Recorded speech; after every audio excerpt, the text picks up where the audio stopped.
Assalamualaikum warahmatullahi wabarakatuh. Halo teman-teman, gimana nih kabarnya? Pasti sehat dong ya. Semoga kita selalu diberikan kesehatan oleh Allah Subhanahu wa taala ya. Nah, pada kesempatan kali ini, Wulan bakalan berbagi sedikit ilmu nih mengenai demokrasi, khususnya demokrasi yang ada di Indonesia. Oke, langsung aja ya teman-teman, kita bahas.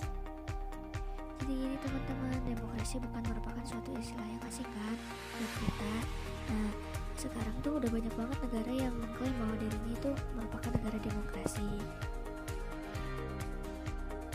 Walaupun banyak negara yang mengklaim bahwa dirinya merupakan negara demokrasi, tapi pelaksanaan demokrasinya tiap negara itu tidak sama ya teman-teman. Ada beberapa faktor, di antaranya ideologi, sejarah, ekonomi, sosial, budaya, dan lainnya. Nah, selanjutnya teman-teman, di negara kita Indonesia, bentuk pemerintahan demokrasi sudah dicita-citakan sejak awal.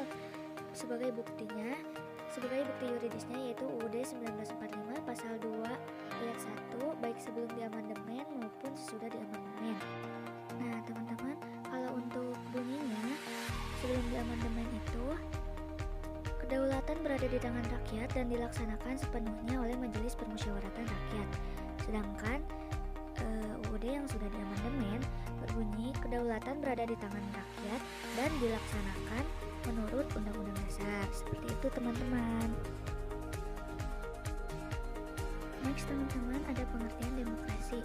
Secara etimologis, demokrasi berasal dari bahasa Yunani, yaitu demos dan kratos. Demos artinya rakyat dan kratos artinya pemerintahan.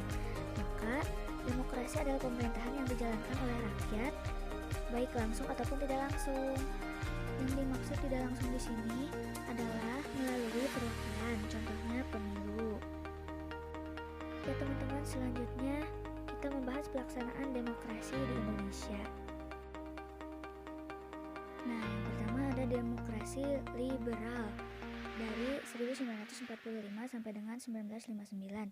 Ada beberapa peristiwa penting ya setelah proklamasi, yaitu pada 18 Agustus oleh PPKI. Salah satunya adalah disahkannya Undang-Undang Dasar 1945 sebagai UUD RI, dan juga ada pengangkatan Soekarno sebagai Presiden RI dan Muhammad Hatta sebagai wakilnya.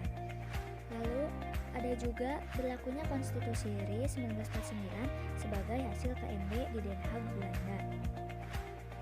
Oke, gitu ya teman-teman. Next. Yang kedua ada demokrasi terpimpin periode 1959 sampai dengan 1965 atau masa Orde Lama (ORLA) ya teman-teman.